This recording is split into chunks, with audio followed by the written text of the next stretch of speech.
What can you be doing right now, though, before you make a huge change or jump in with both feet? I wouldn't suggest quitting your job because a lot of career changes stem from volunteer and part-time opportunities, especially if you're getting into self-employment.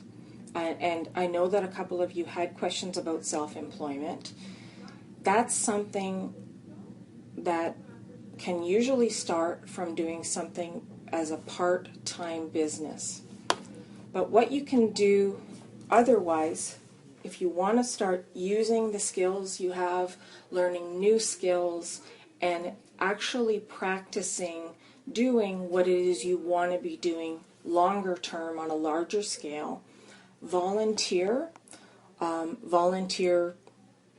to work part-time, or try to find a part-time job that's going to get you introduced to the right people in the right industry. These are people that can help you learn, they can help you increase your knowledge, put you in touch with other people that may be future employers.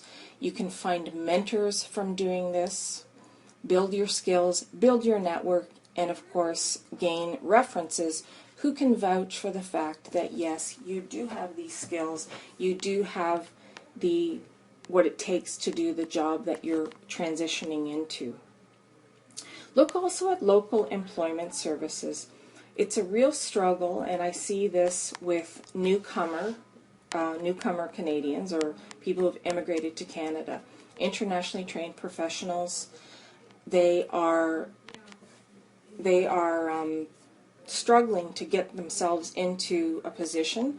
I see it with young workers who have no job experience, but a lot of people who are trying to get into that new field and just can't seem to get any answers.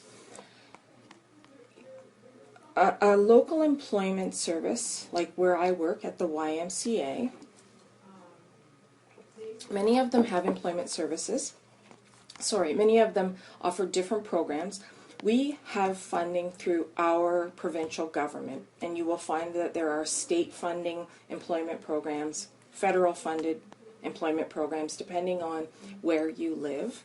One of the things that we do is, on behalf of our clients, we advocate to employers and introduce the client as somebody who can do the job but needs a break. What we do is we pay a portion of this person's hourly wage or salary for the first couple of months to get them in the door. And it's just so much easier when you get somebody to help you with something like this. You aren't just a resume in a pile, you have somebody going to bat for you. And a lot of us, we're afraid to ask for that help, but it is available out there. So I suggest whatever services you can access, go for it. That you may be a great candidate for a paid placement. You may be making a career change not by choice, but by circumstance. So if you've been laid off or lost your job, this is a great route to go, and they're certainly going to be happy to help you. Another thing is to contact people you already know who are doing the job or working in the industry that you want to be in. Sit down with them, pick their brain, find out what's good. Get also information from them about what isn't good, what don't they like. And ask for introductions to people they know who can shed a little light on the subject for you.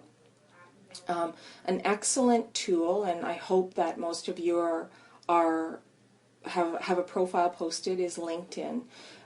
The reason is it just goes so far beyond just being, sort of Facebook for business. It's not that, and I try to tell people this constantly. There are experts online. It's an opportunity to join groups that are sector specific, job specific. You get to interact with people doing the job that you want. I see job postings there that are not posted anywhere else.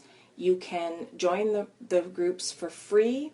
Many of them don't require you to be certified or be, an engineer or whatever it is. They're just people who want to exchange ideas and information, and get involved also on any industry-specific blogs or discussions that you can.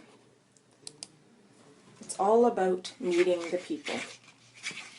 You want to make sure that if you're going out there into the community and talking to employers and people, that you know what you're talking about. So have some knowledge and stay current on the industry that you're looking at and the trends that are happening. Know what companies are growing and closing, because that's going to help you in your job search too.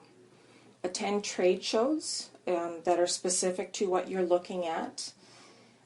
Meetings, if you're wanting to get into the field of engineering or accounting or social media support or something like that, there are local chapters of people who meet on a monthly basis usually. Chambers of Commerce meetings are an opportunity. Sometimes they will have an open meeting where you can go and start building relationships with people. And, just a reminder too, networking isn't about saying, pick me, I'm looking for a job and I want to get in there. You really have to build these solid relationships and get people in your life that are going to, so you can help each other basically. Get involved in your community. If your kids play a sport, their parents have jobs. So if you're involved and you're there and you're talking to people, that's how you find out what's available, and that's how you get to know people who can assist you down the line or become friends. And it's always easier to get in somewhere when you know somebody, and that's just a reality of the working world.